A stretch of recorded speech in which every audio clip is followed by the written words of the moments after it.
Selamat pagi Sobat Gontra FM, ketemuan lagi barengan sama G2703 Tami. Dan kita ketemu di Oke Dok, obrolan kesehatan bersama dokter. Edisi hari ini Sobat Guntur, hari Minggu ya pastinya, 24 Mei 2020. Selamat pagi untuk kalian yang masih rebahan di pagi hari ini. Seharusnya kalian udah bangun ya. Ini waktu udah menunjukkan pukul 8 pagi, itu tandanya kalian emang udah harus melakukan aktivitas seperti biasanya. Wow, Sobat Guntur FM, seperti biasanya bakal ada G2703 Tami sampai kelar di jam 9 on time nanti, yang bakal temenin Sobat Guntur, dan kita bakal ngobrol tentang kesehatan. Kita akan sendiri hari ini Sobat Guntur, juga didampingi oleh salah satu narasumber yang sangat luar biasa. Ada Dr. Putra Sedana, SPOG alias Dokter Caput. Selamat pagi Dok. Selamat pagi. Oke, ini selamat paginya, selamat pagi yang semangat atau selamat pagi yang... Selamat pagi, sehat. Sehat ya, dan dimanapun. Sebelumnya, karena ini suasana Idul Fitri, Betul. saya mengucapkan selamat Hari Raya Idul Fitri untuk umat Muslim yang merayakan. Ya, minal aijin wal faizin, mohon maaf lahir dan batin. Yes, betul sekali ya. Sekali lagi Tami mewakili segenap kru yang bertugas di Radio Guntur 104.6 FM mengucapkan minal aizin wal faizin. Semoga kita kembali ke fitri ya kan. Nah Dok, sekarang kita lagi ngomongin tentang kehamilan sungsang gitu ya. Sepertinya jarang banget orang-orang mengetahui sebenarnya kehamilan sungsang itu apa. Mungkin secara nama itu mereka sudah tahu, tapi secara arti sebenarnya masih abu-abu di kalangan masyarakat ya Dok ya. Mungkin bisa dijelaskan terlebih dahulu sebenarnya kehamilan sungsang itu seperti apa sih Dok? Ya, terima kasih Dek Tami. Ya, selamat pagi pemirsa, pendengar Radio Guntur. Kehamilan sungsang ini adalah sebenarnya kehamilan yang masalahnya di masalah letak janin. Definisi daripada kehamilan sungsang adalah kehamilan di mana posisi kepala terletak di atas. Jadi posisi kepala terletak di atas dan posisi bokong atau bagian bawah janin, dalam hal ini bokong atau kaki, letaknya di bawah.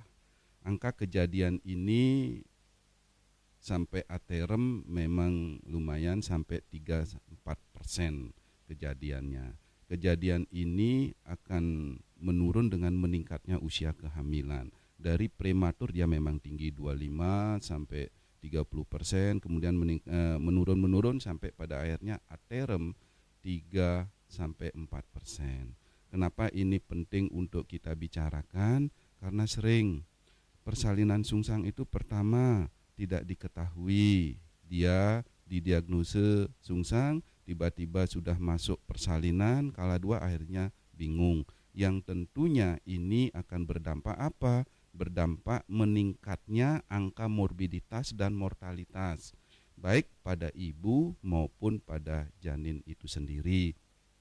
Memang kalau dari data, disinilah peran sebagai sebuah diagnosis, karena dengan diagnosis yang tepat, penanganan yang tepat, otomatis jelas akan menurunkan angka kematian dan angka morbiditas.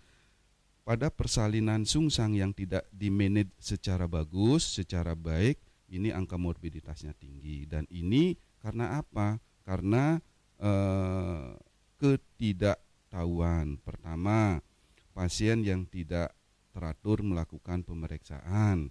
Kedua, pada saat pemeriksaan tenaga medis kurang jeli, kurang peka melihat bahwa itu memang sungsang. Dan nah, inilah yang menjadi hal yang perlu untuk diketahui bersama. Sungsang ini ketika kita ketahui sedini mungkin, ada manajemennya sehingga tidak harus sungsang itu dilakukan tindakan operasi. Ada dilakukan persiapan sedini mungkin sehingga apa? Sehingga persalinannya akan bisa dilakukan dengan baik. Persalinan itu tidak saja persalinan dengan apa? Dengan persalinan secara operasi, dan memungkinkan akan dilakukan secara normal. Jadi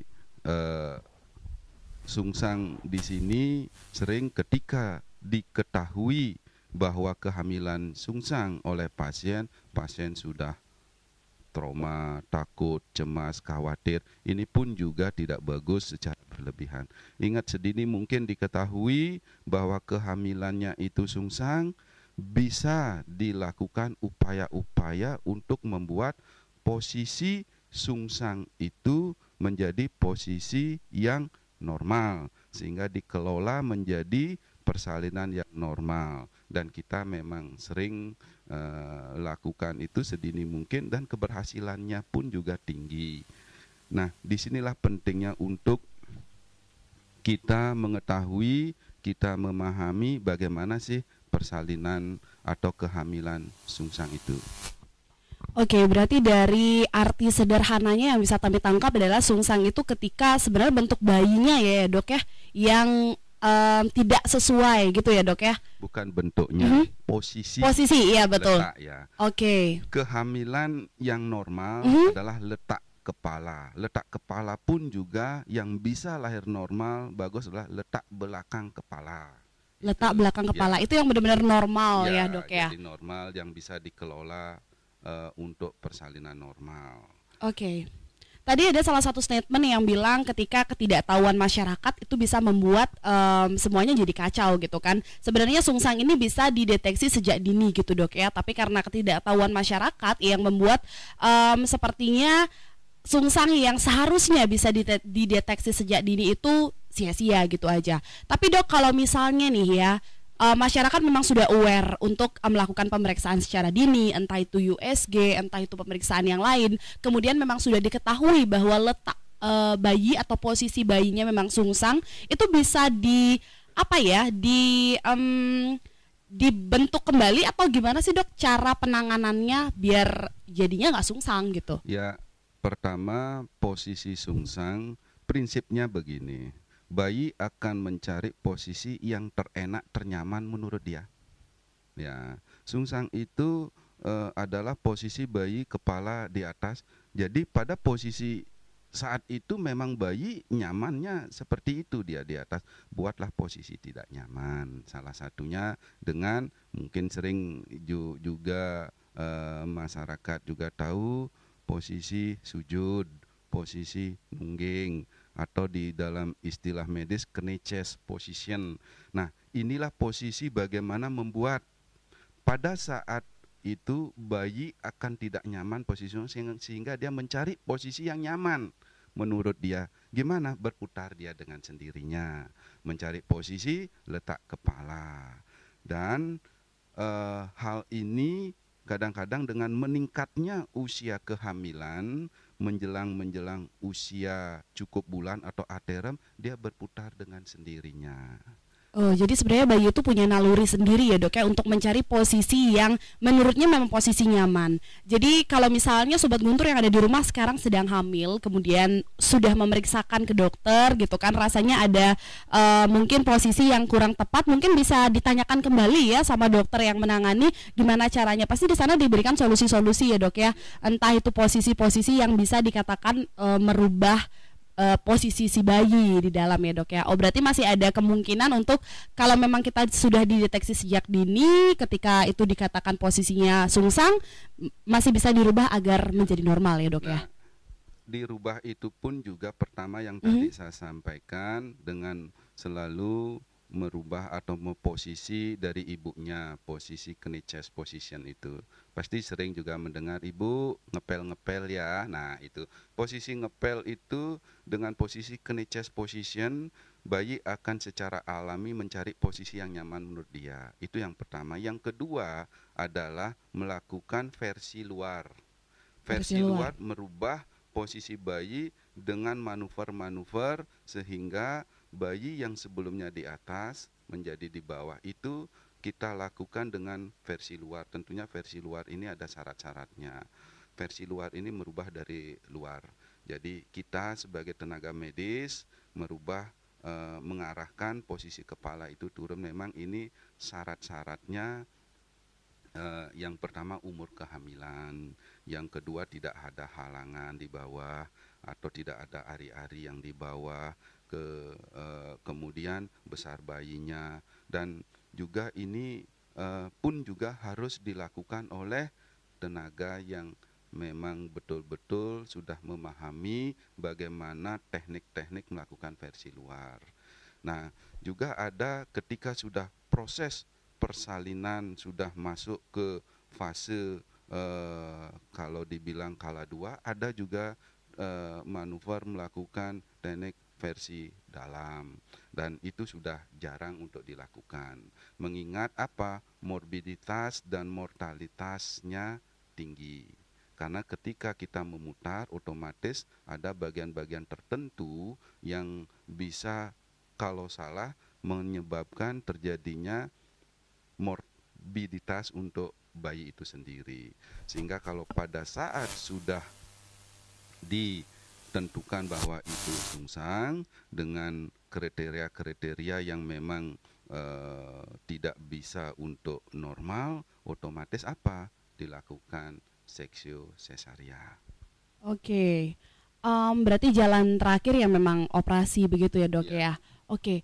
Dok, kalau misalnya belakangan ini ya, bukan belakangan ini, masyarakat Indonesia itu terkenal sama masyarakat yang masih suka terhadap hal-hal yang berbau tradisional gitu kan. Salah satunya yang kami sempat baca di beberapa artikel adalah ketika seorang ibu mengetahui posisi bayinya itu tidak sesuai atau bisa dikatakan mungkin sungsang ya, mereka bukannya mencari dokter tapi malah mencari beberapa tukang pijat tradisional gitu kan dok. Beberapa tukang pijat tradisional yang mungkin secara profesional mereka kita tidak tahu ya legalnya mereka itu, mereka memang sudah profesional atau enggak melakukan itu, tapi ya masyarakat Indonesia masih sering untuk mencari tukang pijat untuk mau memperbaiki posisi bayi gitu kan.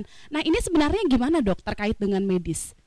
Kalau kita di medis jelas kita tidak menganjurkan untuk hal itu. Kita pun juga tahu melihat posisi janin di dalam kandungan tidak saja posisinya yang memang kita harus tahu, tapi ada juga yang lain-lainnya harus kita tahu. Sekali kita melakukan pemeriksaan dengan manual, dengan USG, semuanya memang harus sudah kita ketahui sehingga ini bisa tidak dilakukan versi luar. Karena apa? Karena sungsang itu di samping juga karena memang posisinya itu tanpa ada penyebab yang lain, penyebab-penyebab juga yang sering adalah apa? Salah satunya adalah kelainan di bentuk rahimnya, posisi ari-arinya. Dan ini bisa diketahui dengan apa? Dengan pemeriksaan ultrasonografi. Tanpa dilakukan pemeriksaan yang detail seperti ini, tiba-tiba kita melakukan tindakan versi luar. Kalau di balian atau dukun dikatakan pemijatan, ini malah sangat beresiko sekali. Angka morbiditasnya, mortalitas dari bayi itu tinggi sekali. Misalnya sungsang yang disebabkan karena posisi ari-arinya di bawah, itu nanti di manuver atau di versi luar, pendarahan dah pasti pasiennya. Pendarahan pasiennya otomatis akan beresiko apa? Beresiko terhadap bayinya dan juga ibunya. Yang kedua juga tanpa kita mengetahui di mana sih arah perut daripada janin ini, apakah mengarah ke kanan apa ke kiri. Karena ketika kita melakukan versi luar, memutar kepala itu harus ke arah perut dari bayi itu sendiri, bukan dari ibu bayi itu sendiri. Arah perutnya ke kananlah dia berputar. Kenapa? Karena itu cara bagaimana untuk mengurangi penekanan tali pusat. Nah, ketika kita salah memutar, nanti tali pusatnya malah melilit daripada bayi itu dan beresiko lagi. Nah, ini pun juga memang harus diperhatikan. Dan juga melakukan versi luar, kita lihat posisi terendah janin itu jangan sampai sudah di dalam masuk. Karena memang kalau sudah bokongnya sudah masuk sekali ke pintu atas panggulnya, otomatis versi luar akan sangat sulit. Itu pun juga harus kita lihat umur kehamilannya. Jadi tidak semudah yang memang kita pikirkan, dan sebelum mengambil sikap memang harus dipertimbangkan sama sekali, terutama untuk melakukan tindakan-tindakan versi luar atau pemijatan-pemijatan pada kondisi kehamilan sungsang ini. Baik ya, sekali lagi Sobat Guntur apa mungkin yang sekarang sedang hamil atau akan merencanakan kehamilan atau di sekitarnya ada orang-orang yang sedang hamil, jangan pernah ya Sobat Guntur kalau misalnya mengalami hal-hal yang memang rasanya tidak sesuai, lebih baik langsung saja periksakan ke medis karena semuanya akan lebih lancar kalau misalnya sudah dideteksi sejak dini dibandingkan ketika nanti hal tersebut sudah semakin parah barulah diperiksakan, itu juga akan semakin beresiko untuk ibu dan calon bayi pastinya. Oke dok, untuk pertanyaan selanjutnya ya, sebenarnya faktor-faktor yang membuat ya kehamilan sungsang ini apa aja sih dok, faktor-faktornya? Ya, jadi faktor predisposisi untuk kehamilan sungsang ini salah satunya adalah jumlah air ketuban yang banyak, polihidramnion. Jadi otomatis dia leluasa bergerak, ibarat bayi berenang dia, Liling. Yang kedua adalah kehamilan kembar, itu jelas. Yang ketiga adalah plasenta previa, arti letak ari-arinya yang tidak pada tempatnya. Terus kemudian kelainan-kelainan yang terjadi pada bayi, misalnya pada bayi hidrosefalus atau anencefali, ini membuat posisi bayi kecenderungannya adalah posisi posisi sungsang, dan juga kelainan yang terjadi pada rahim itu sendiri. Bentuk rahim juga mempengaruhi daripada posisi janin tersebut. Oke, jadi ada banyak sekali sebenarnya faktor ya dok ya yang membuat kenapa adanya kehamilan sungsang. Saya tertarik sama salah satu beberapa sih ya dok ya. Yang pertama adalah ketika air ketuban terlalu banyak. Itu bawaan dari si ibu sendiri dong dok ya, kalau seperti itu ya? Ya, kalau yang namanya air ketuban, ada yang air ketuban sedikit, oligohidramnion namanya. Itu malah sering membuat pasien panik, bagaimana air ketubannya dokter dan lain sebagainya. Itu biasanya pada kehamilan yang lewat waktu atau ada masalah pada janin. Pada polihidramnion sama juga. Polihidramnion itu pertama air ketubannya banyak yang menyebabkan terjadi peregangan daripada rahim, perut, otomatis pada saat melakukan pemeriksaan manual susah. Yang kedua, memang ada pernyataan bahwa salah satu indikator untuk mengetahui bayi itu ada kelainan atau tidak adalah dari polihidramnion. Dengan polihidramnion kecenderungannya biasanya bayi ada masalah. Masalahnya di mana? Masalahnya di organ pencernaan daripada bayi itu. Pada kasus-kasus yang tidak ada anusnya, pada kasus-kasus yang kelainan di esofagusnya, ini menyebabkan air ketubannya ini banyak, sehingga begitu lahir di situ kelihatan oh ya bayinya ada kelainan tuh.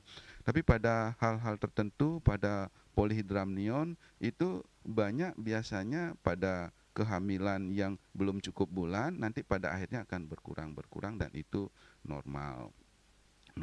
Nah, inilah yang juga salah satu yang bisa dipakai pegangan atau dilihat bagaimana kondisi air ketubannya jumlahnya.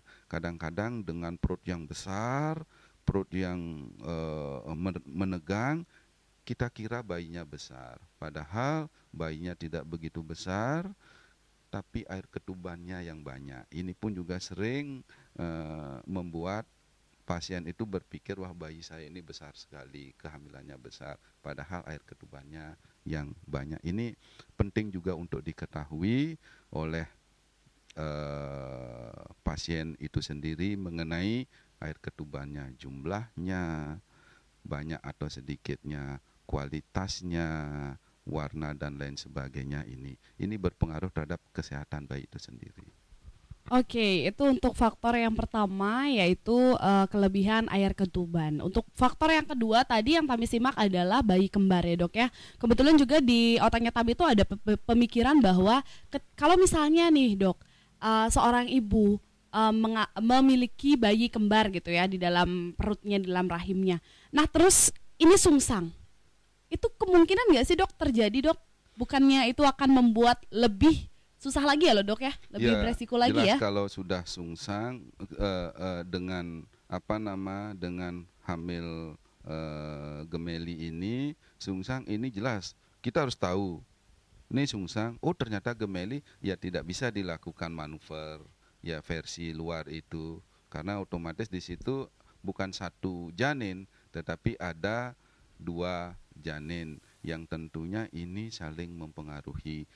Kalau sudah posisi anak pertama itu sungsang pada umur cukup bulan, itu sudah pasti harus dilakukan tindakan operasi.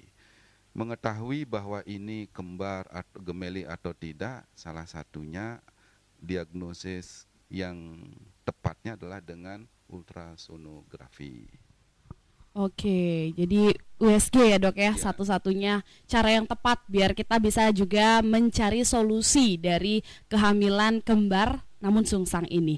Yang terakhir tadi dok, yaitu kelainan rahim gitu dok ya. Nah untuk kelainan rahim sendiri dok, berarti memungkinkan nggak sih dok kalau misalnya nih anak pertama lahirnya normal, kemudian yang kedua itu sungsang, kelainan rahim kah atau apa?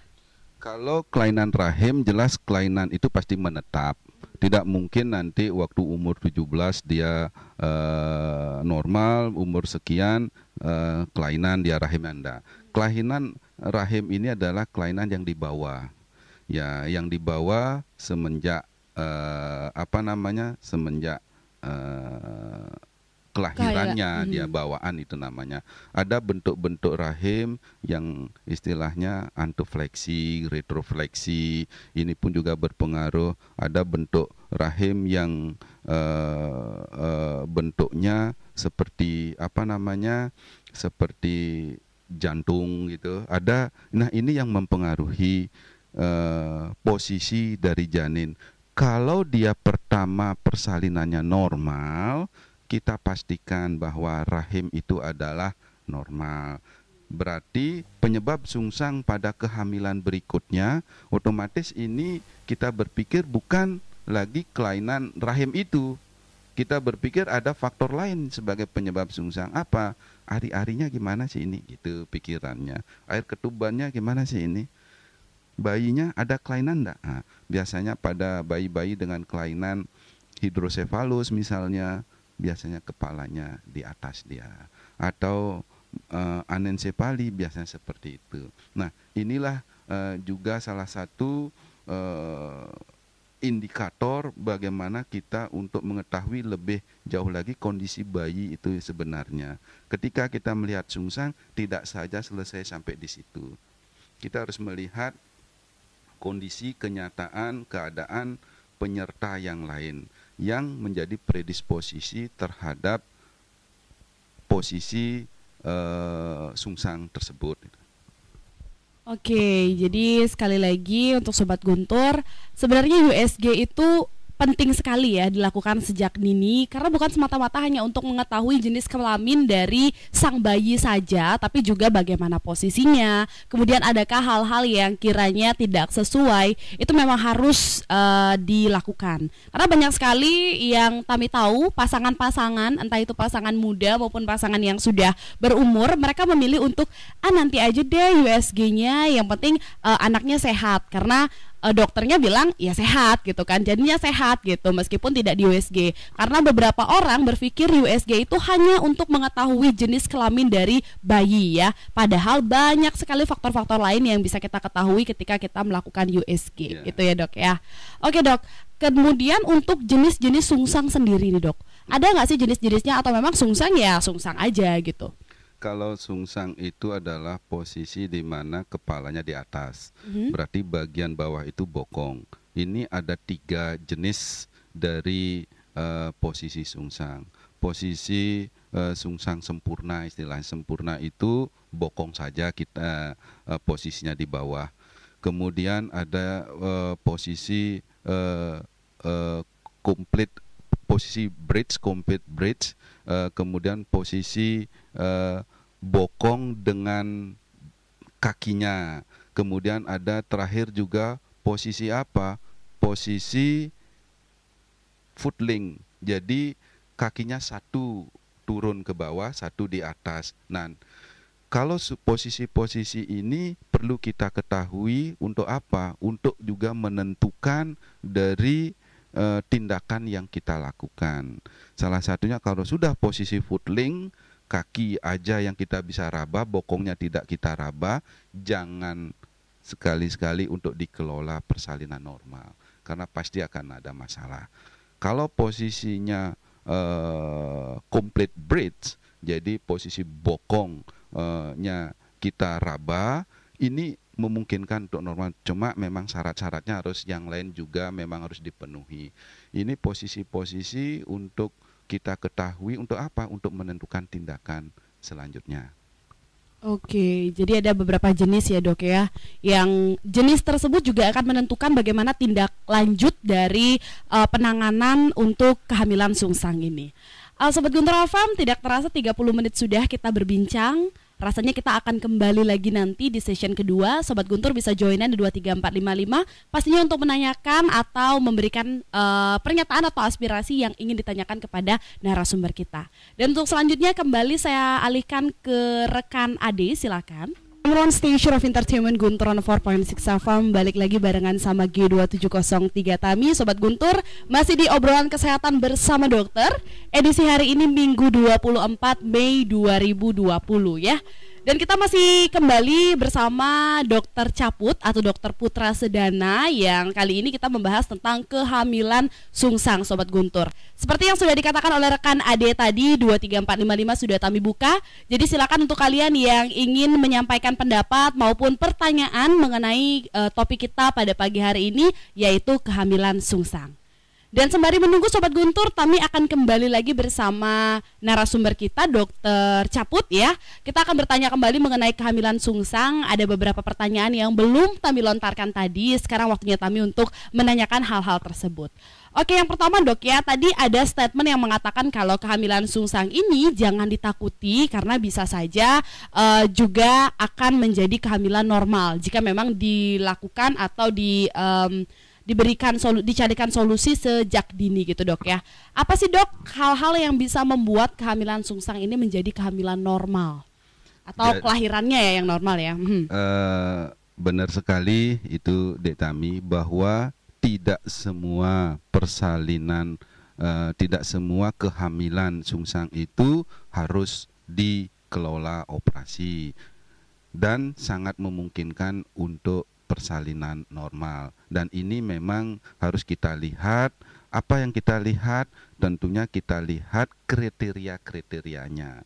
Ada kriteria yang kita lihat, kriteria janin. Nah, itulah yang tadi disampaikan untuk mengetahui posisi atau apa namanya jenis-jenis dari sungsang itu yang bisa kita kelola untuk persalinan normal. Kita prioritaskan untuk apa? Untuk posisi frank bridge atau posisi sungsang dengan bokong murni.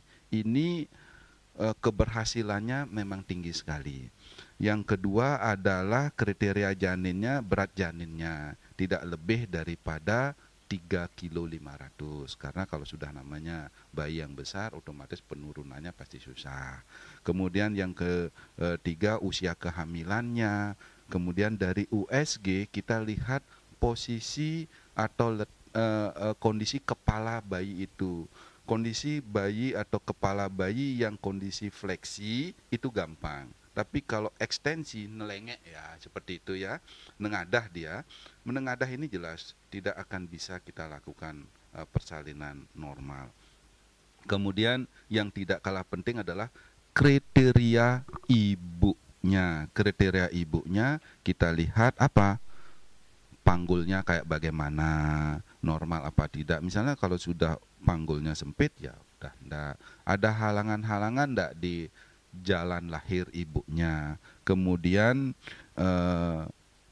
tidak ada kontraindikasi yang lain, misalnya penyakit-penyakit penyerta pada ibu, hipertensi misalnya, bekas operasi sebelumnya. Dan secara umum ada skor untuk menilai bahwa ini akan berhasil apa tidak dalam persalinan normal pada posisi sungsang. Ada yang namanya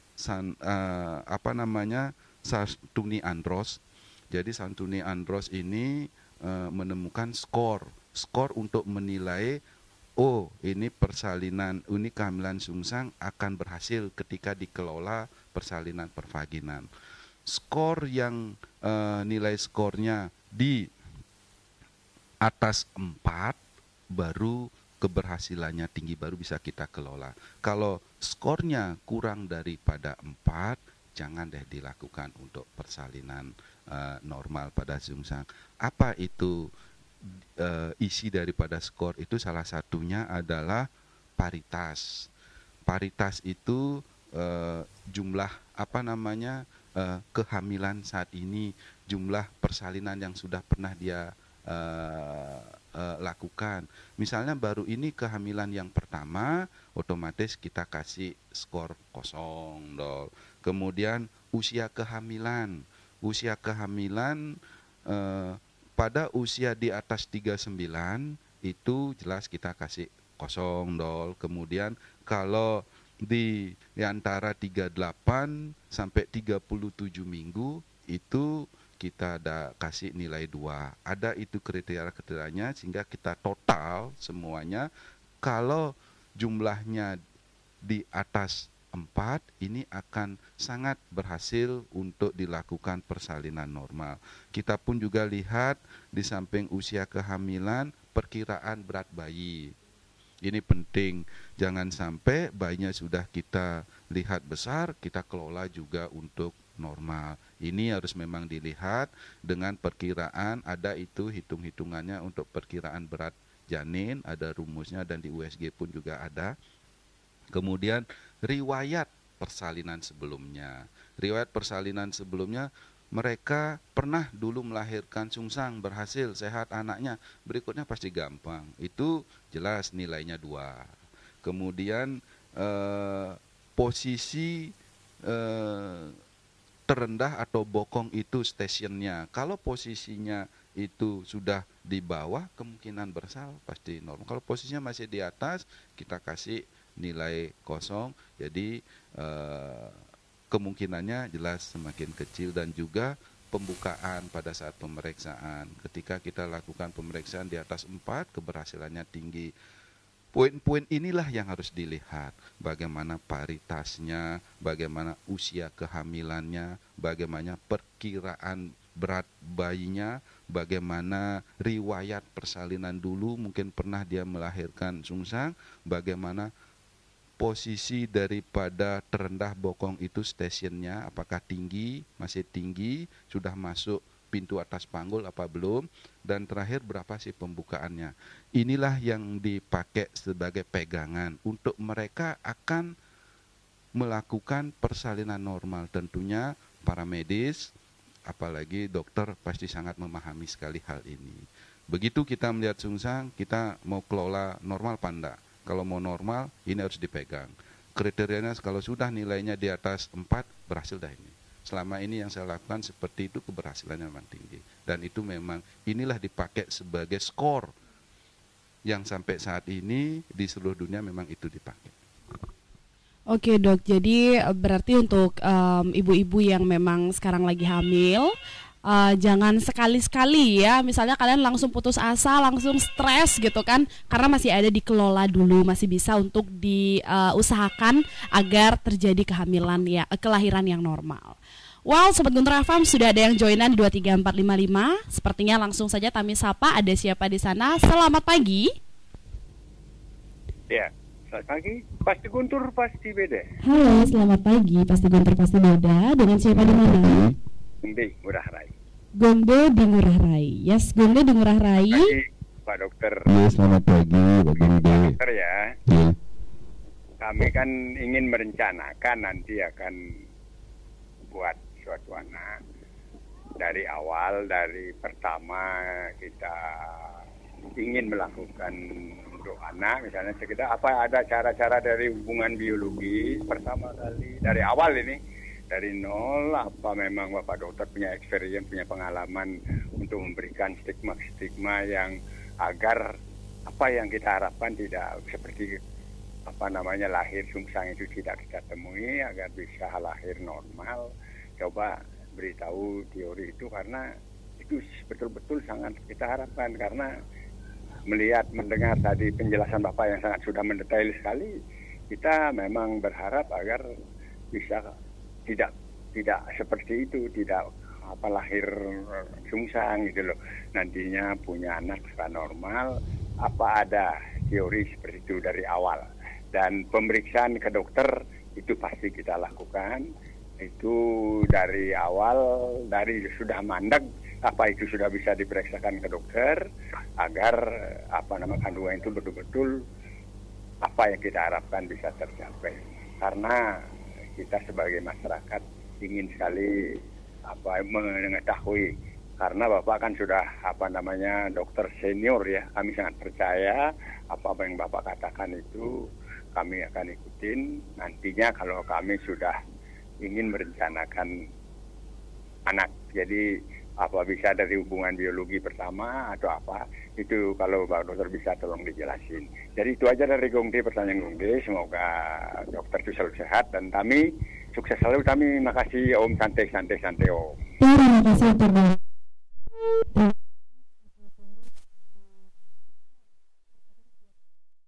Kali ini menanyakan beberapa pertanyaan yang sebentar lagi pastinya akan dijawab langsung oleh narasumber kita. Sekali lagi 23455 masih kami buka Sobat Guntur FM. Jadi yang ingin bergabung untuk menanyakan sesuatu, menyampaikan aspirasinya bisa langsung ke 23455. Jangan lupa passwordnya pasti Guntur pasti beda.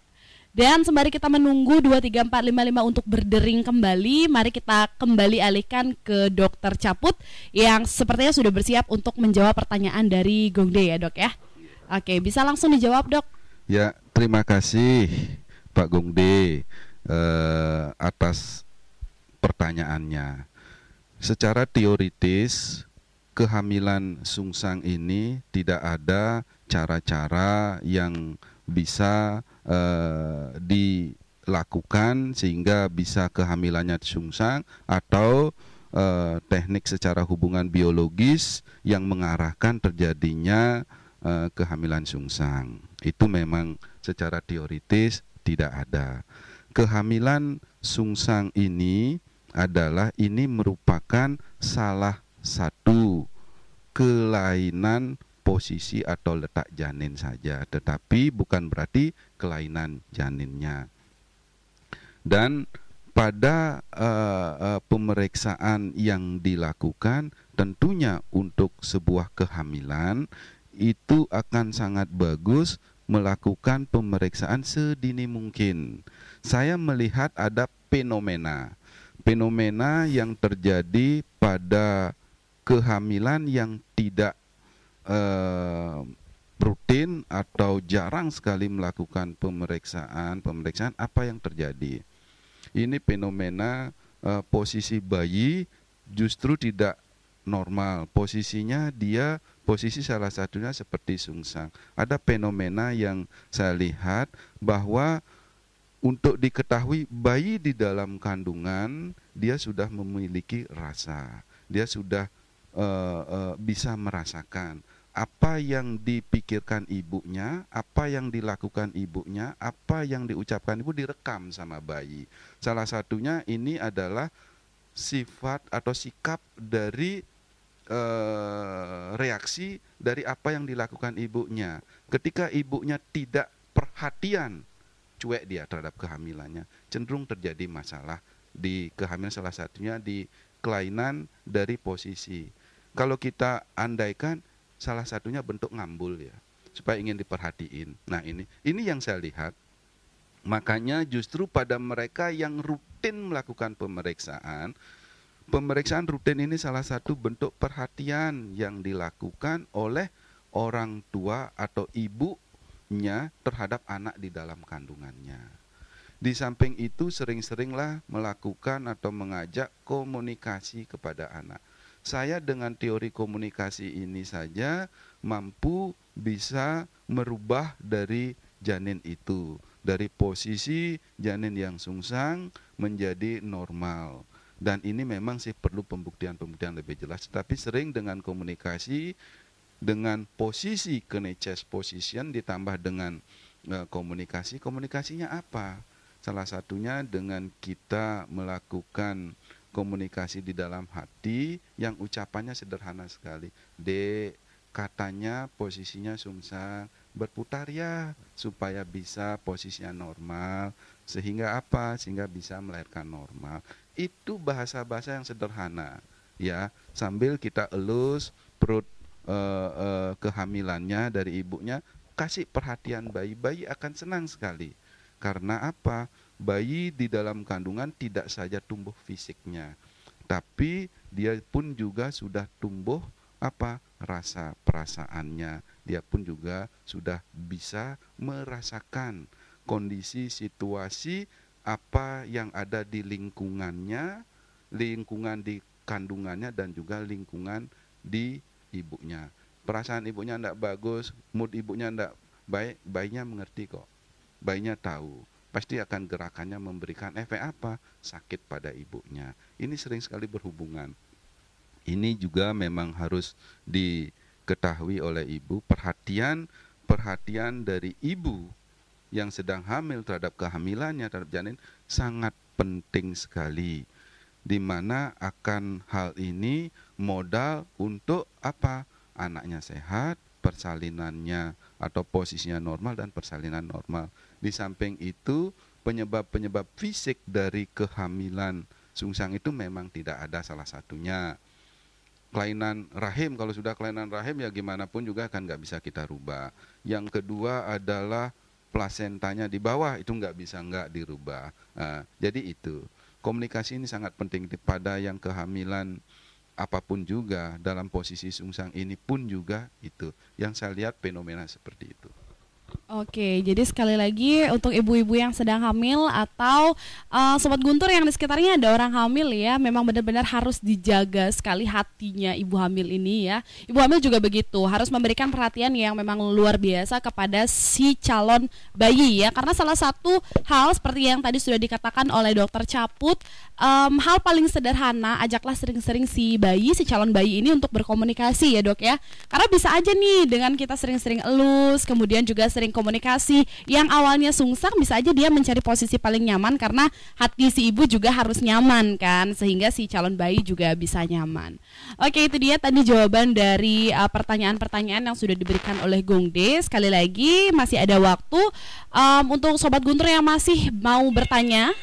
Pas sekali ya, satu lagi pertanyaan kami buka untuk Sobat Guntur, jadi disilakan langsung saja. Halo, selamat pagi. Selamat pagi. Halo, selamat pagi. Selamat pagi. Mungkin untuk yang sedang menelpon, akui ada jeda, jadi ada sedikit delay. Sekali lagi langsung saja pertanyaannya dilontarkan. Dengan siapa di mana kira-kira? Saya dengan Pak Nyoman Sarjani dari Tekadmungge. Dengan Bapak siapa? Nyoman Sarjani. Bapak Nyoman di Tekadmungge. Disilakan langsung pertanyaannya Bapak. Oke, selamat pagi Bu dan Pak Dokter. Selamat pagi Pak Sarjana. Ini topik sangat menarik nih bagi ibu-ibu yang sedang hamil ini. Tadi Pak Dokter bilang bahwa kelahiran bayi sungsang itu sangat, yang secara normal merupakan proses yang berisiko tinggi bagi sang ibu maupun bayi. Ini adalah salah satu resiko komplikasi yang ditakuti oleh ibu-ibu hamil, itu dilakukan pendarahan postpartum. Nah, pendarahan ini menjadi faktor kehidupan kematian ibu hamil setelah melahirkan.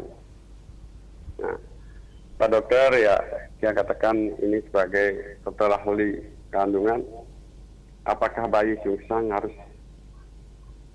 dilahirkan secara sesar, ataukah yang melahirkan secara normal? Persoalan normal ini apa yang dokter lakukan itu? Itu saja Pak Dokter. Selamat pagi, sahabat Guntur semua. Selamat pagi. Terima kasih untuk Bapak Nyoman yang ada di Tukadbungge sana. Pertanyaannya sebenarnya sudah kita bahas tadi ya Dok ya. Tapi mari kita review kembali agar semakin jelas lagi untuk kalangan masyarakat. Silakan Dokter. Ya, terima kasih Pak Sarjana. Oke, satu pertanyaan lagi ya dok ya. Ya. Kita masih berikan waktu satu pertanyaan lagi untuk Sobat Guntur yang ingin menanyakan. Disilakan. Selamat pagi. Halo, maaf kami ini Gongde nanyakan sedikit sekali boleh? Kembali Gongde, disilakan. Ya, begini Pak Dokter, kita kan punya saudara 4, cewek terakhir. Apa berpengaruh sifat Pak? Kalau ini yang terakhir kawinnya nyungsang tapi dibilang dokter bisa kawin lahir normal. Itu sifatnya kok berbeda Pak dengan 3 saudara saya Pak? Apa pengaruh itu Pak? Itu aja Pak, terima kasih. Terima kasih Gongde. Oke, dengan demikian 3 pertanyaan ya, 3 penanya maksudnya ya yang sudah berhasil masuk ke 23455. Kami tutup session telepon. Jadi kita bisa fokus untuk menjawab pertanyaan-pertanyaan yang memang sudah menunggu untuk segera dijawab. Ya. Silakan dok. Ya, terima kasih. Yang pertama untuk Pak Sarjana ini, salah satu resiko persalinan baik itu persalinan normal maupun operasi ya, yang tentunya adalah pendarahan atau HPP, hemoragik postpartum, yang memang ini sebagai penyebab sampai saat ini masih tertinggi untuk menimbulkan angka kematian ibu, sehingga penanganan untuk persalinan normal saya yakin semua para medis dan medis tahu tahapan-tahapannya untuk mencegah terjadinya hemoragik postpartum. Dan dari penelitian bahwa pendarahan itu lebih banyak terjadi pada operasi, bukan pada persalinan normal, dari penelitian secara keseluruhan. Sehingga diupayakan untuk mereka yang memungkinkan normal, dilahirkan normal. Bukan berarti operasi tidak bagus. Operasi bagus ketika persalinan normal tidak memungkinkan. Dan juga untuk persalinan sungsang ini tidak semata harus, kehamilan sungsang ini tidak semata harus operasi. Ketika ada kriteria-kriteria syarat-syarat yang memenuhi untuk persalinan normal, yang tadi saya sampaikan skor Santuni Andros tersebut, itu yang sudah nilainya di atas 4, itu keberhasilannya tinggi sekali, gampang sekali. Kita tidak perlu melakukan apa-apa, plus ya langsung lahir. Dan memang ini juga harus ada kesiapan. Tenaga memang harus ada, tenaga yang memang untuk akan merawat bayinya, untuk mengambil bayinya, dan juga untuk mengendalikan ibunya. Karena memang ada penekanan di daerah perut bagian bawah supaya apa? Kepalanya tidak menengadah sehingga gampang untuk lahir. Itu teknik-tekniknya memang sudah ada. Tapi kalau skor Santuni Andros ini kecil di bawah 4, jangan coba-coba dikelola. Normal ini sudah ada memang kriteria-kriteria bagaimana mengelola kehamilan sungsang tersebut. Sebelum ke persalinannya memang sebelumnya dikelola seperti yang tadi saya sampaikan supaya dia posisinya normal. Karena jelas resiko persalinan normal akan semakin kecil ketika posisi bayi itu normal. Gitu. Nah, terus kemudian untuk Gongde jelas. Di sinilah kelihatan dari sifat anak yang diturunkan oleh sifat ibu saat kehamilan itu. Anak yang lahir dari kandungan satu kandungan beda sifatnya. Anak pertama kelihatannya prihatin, dia nerima, lebih bijak dan lain sebagainya. Anak kedua, apalagi anak ketiga paling kecil, biasanya lebih manja dan lain sebagainya. Ini dipengaruhi oleh kondisi psikologis ibunya saat hamil. Makanya saya garis bawahi bahwa anak di dalam kandungan itu sedang belajar. Apa yang dipelajari? Dari mana? Dari ibunya. Apa yang ibu pikirkan, apa yang ibu ucapkan, apa yang ibu lakukan direkam sama anak di dalam kandungan. Makanya saya sering mengarahkan pada ibu-ibu yang sedang hamil, lakukan hal yang positif. Orang tua kita pun juga sering menyampaikan ke kita, ke ibu hamil, bu, nak beling sing dadi ngomong aneh sing-sing. Ndak boleh berbicara yang ndak boleh berpikir yang ndak. Karena ini salah satu cikal bakal pembentukan karakter anak. Ya, saya melihat karakter anak ketika ibunya, misalnya anak pertama susah, prihatin, anaknya kan seperti itu dia. Ketika dalam proses belajar dia tekun ibunya belajar, penelitian dan lain sebagainya, anaknya seperti itu dia, saintis dia. Ya, ketika dalam posisi sudah ya hidupnya mapan, santailah ibunya, anaknya kan begitu. Nah, ini berpengaruh sehingga dalam satu kandungan dengan jumlah anak dengan anak yang beda, ini karakternya akan beda-beda. Itu salah satu yang mempengaruhi kenapa dia bersaudara tapi memiliki sifat atau karakter yang beda. Oke, salah satunya adalah ya karena tergantung sama bawaan si ibu ya, Dok ya, bawaan si ibu ketika hamil. Kalau anaknya mandiri, kemudian setia gitu kan, berarti ibunya dulu seperti itu. Ya. Tapi kebalikannya juga berarti ibunya kebalikannya. Jadi untuk ibu-ibu hamil, pintar-pintarlah membawa diri ya semenjak sekarang ya. Begitu juga dengan orang-orang di sekitar orang hamil. Jadi jangan sampai menyakiti si ibu karena si bayi juga ikut tersakiti di dalam.